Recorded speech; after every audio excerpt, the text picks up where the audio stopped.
महामंत्री धूम्रलोचन। गुरुदेव, प्रणाम गुरुदेव। मैं तो आपके दर्शन के लिए कुटिया में जा रहा था। मैं भी यही सोच रहा था। कहिए, यहाँ आने का कैसे कष्ट किया आपने? गुरुदेव, आज मार्ग में मैंने एक महासुंदरी के दर्शन किए, और वो महासुंदरी जो हमारे दानव सम्राट महाराज शुंभ के योग्य है। गुरुदेव, मैं चाहता हूँ कि महाराज उसे देखें और उससे विवाह करें, जिससे हम दानवों को हमारे साम्राज्य की एक महारानी मिल सके। महामंत्री, आपका विचार बहुत सुंदर और उत्तम है। धन्यवाद गुरुदेव। मैंने ये सोचा कि महाराज को इस सुंदरी की सूचना देने से पहले आपकी अनुमति ले लूं। महामंत्री धूम्रलोचन जी। तो शीघ्र जाइए, जाकर असुर सम्राट को इसकी सूचना दीजिए। दानव कुल के लिए यह अत्यंत आवश्यक है। जो आज्ञा गुरुदेव। मैं अभी जाकर दानव सम्राट को इसकी सूचना देता हूं। प्रणाम गुरुदेव।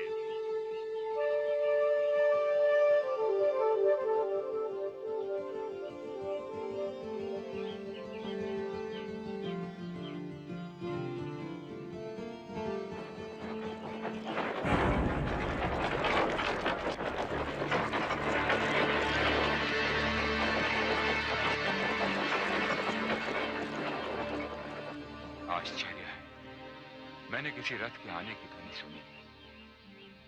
कोई मुझसे मिलने आया, बिना मिले ही चला गया। कदाचित मेरे विश्राम में बाधा नहीं डालना चाहता था।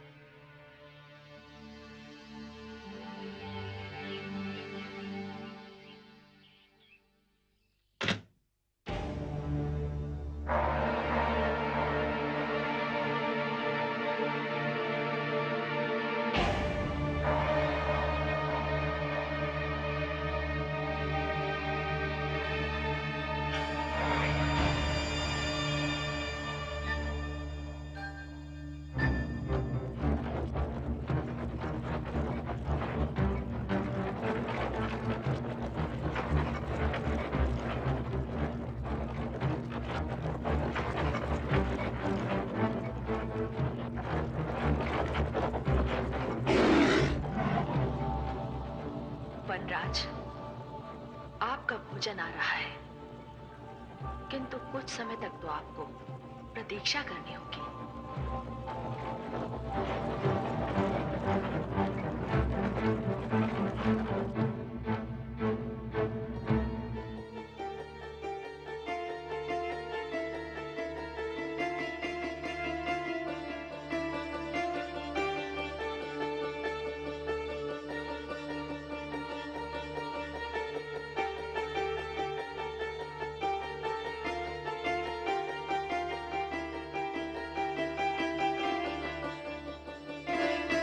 महाराज, यही है वो सुंदरी।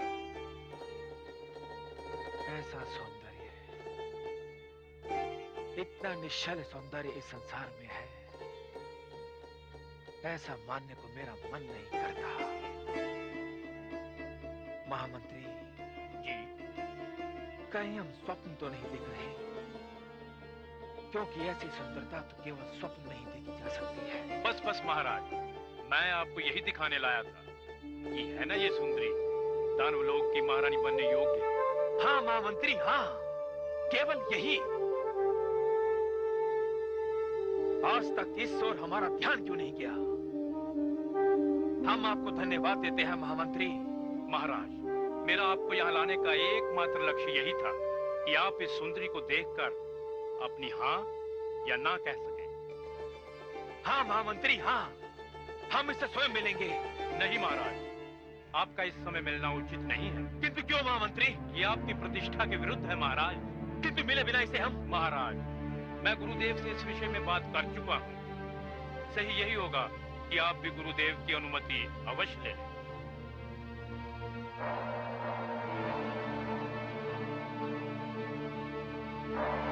आपने सत्य कहा महामंत्री।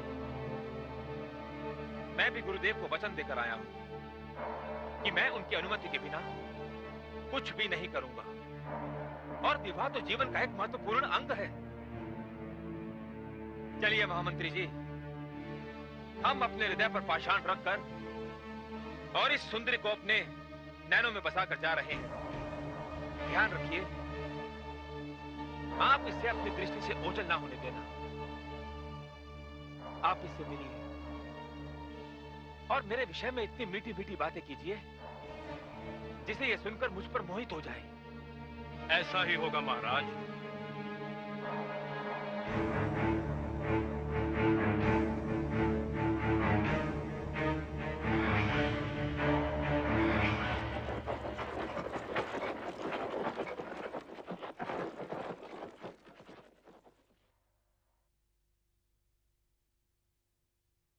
देवी को धूम्रलोचन का नमस्कार। धूम्रलोचन? मैं असुर सम्राट महाराज शुंभ का महामंत्री हूँ और इस समय उनका दूत बनकर यहाँ आया हूँ।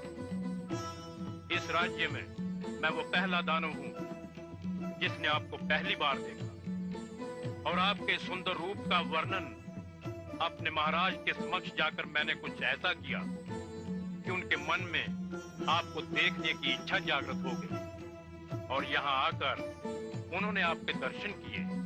वो आपसे मिलने की इच्छा मन में लिए वापस चले गए। ये तो अच्छा ही हुआ महामंत्री धूम्रलोचन कि वो मेरे सामने आए बिना ही लौट गए।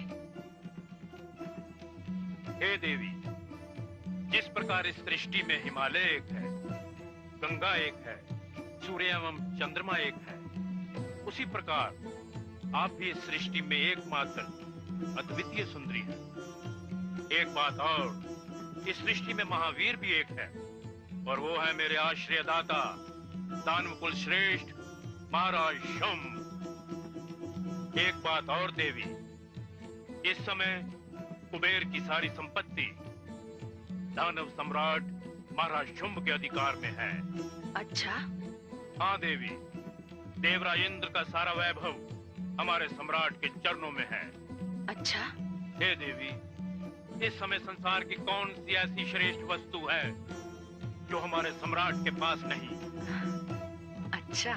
हाँ देवी, इसलिए मेरे द्वारा उन्होंने आप तक ये संदेश भिजवाया है कि आप राजभवन चलकर राजकीय अतिथि बने और महाराज शुंभ से विवाह करके दानव कुल की महारानी कहलाएं। दानव कुल की महारानी? हे देवी, मैंने कोई हास्यास्पद बात कही है जो आपको हंसी आ रही है?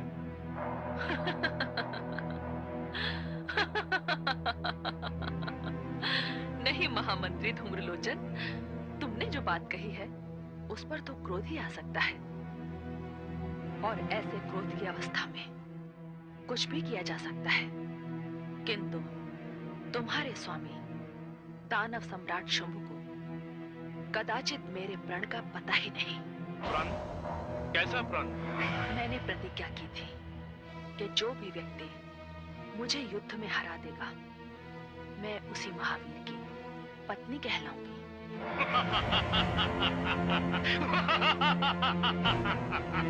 दीपक के हाथों जल जाने वाला पतंगा सूर्य से हाथ मिलाना चाहता है।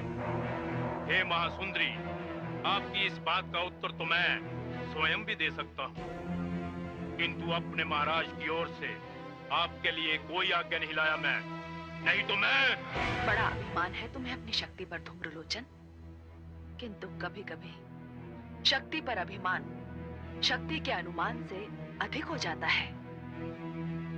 इस समय मैं ये चाहती हूँ कि तुम जाओ और अपने महाराज तक मेरा संदेश पहुंचाओ। दूत बनकर आए हो तो दूत के धर्म का पालन करो। मैं दूत के समक्ष अपनी शक्ति का प्रदर्शन नहीं करूंगी।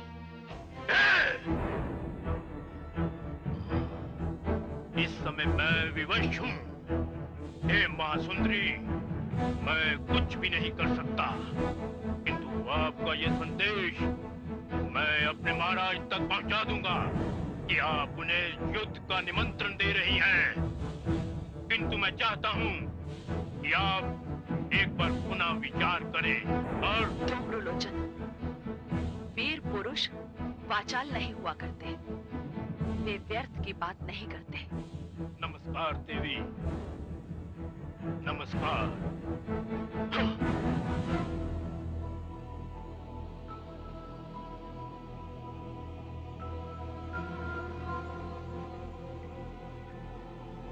आएगा, तेरा स्वामी शुंभ भी यहाँ आएगा, और वो यहाँ आएगा तो मेरे हाथों से बचकर नहीं जाएगा।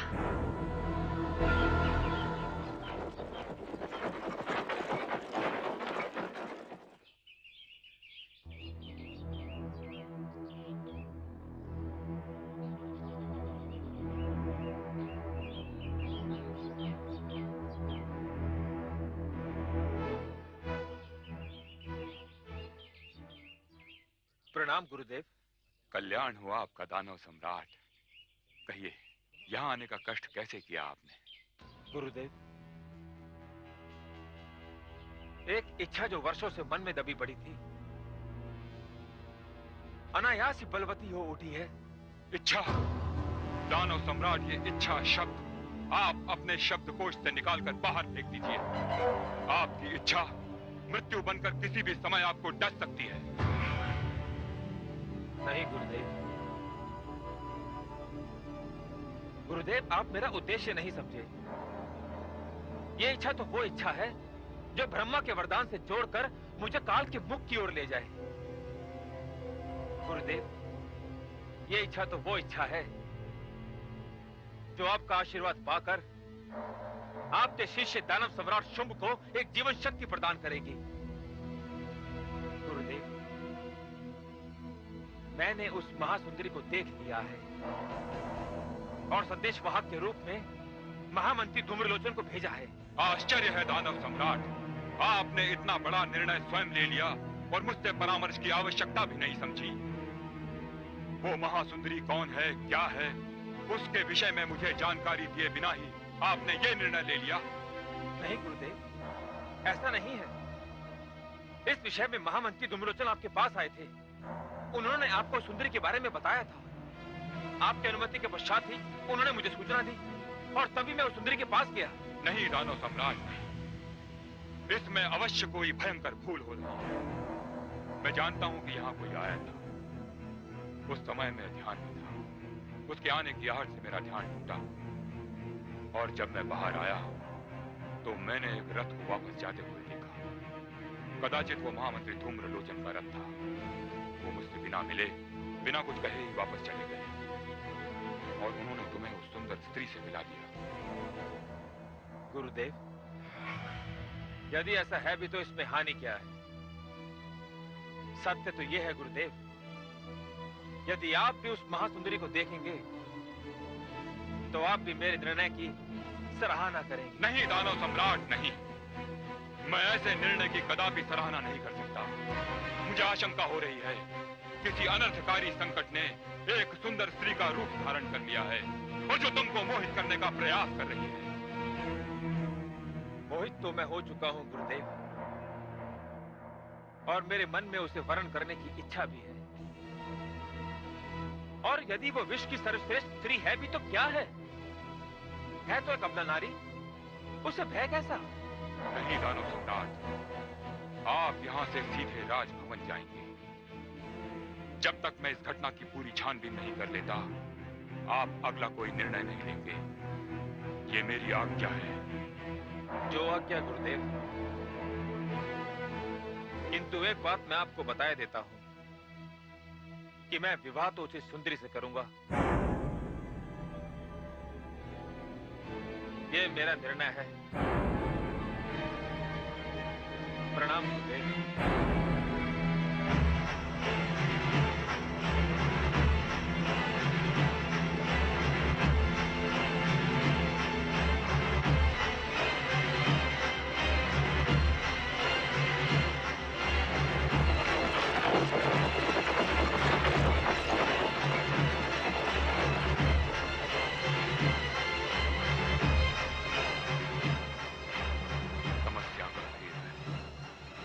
जानना ही पड़ेगा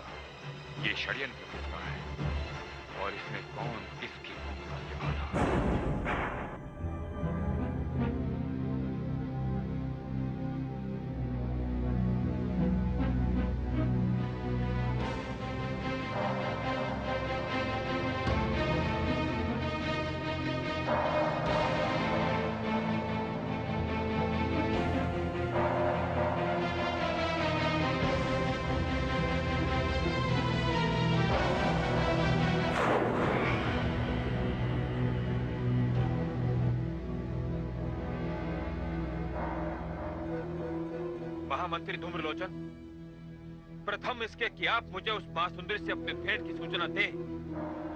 मुझे इस बात का उत्तर दें कि आपने उस सुंदरी की सूचना गुरुदेव को दी या नहीं। महाराज, मैंने आपके प्रति सत्य एवं निष्ठा की सौगंध खाई है। महामंत्री धूम्रलोचन, हम अभी गुरुदेव के आश्रम से आ रहे हैं और उन्हें उस सुंदरी की सूचना नहीं दी गई। वो कहते हैं कि धूम्रलोचन मेरे आश्रम तक तो आया था, किंतु मुझसे मिले बिना ही लौट गया। ये सत्य नहीं है महाराज। यदि फिर भी आपको मुझ पर विश्वास नहीं तो लीजिए ये खड्ग, मेरे धड़ से मेरा शीश अलग कर दीजिए। किंतु बोलने का ये दोषारोपण मुझसे सहन नहीं हो रहा है दानव सम्राट।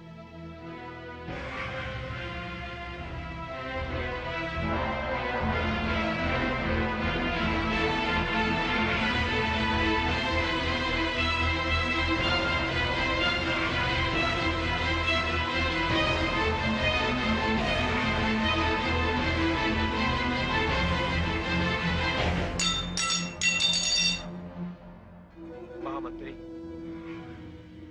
मैं सत्य को भली भांति तुम्हारी आंखों में देख रहा हूं, पढ़ रहा हूं, किंतु गुरुदेव की बातों का अर्थ मेरी समझ में नहीं आ रहा है। इसका अर्थ मैं आपको समझाता हूं। गुरुदेव, आप दानव सम्राट, आप अभी अभी मेरे आश्रम से चलकर आ रहे हैं। हाँ गुरुदेव।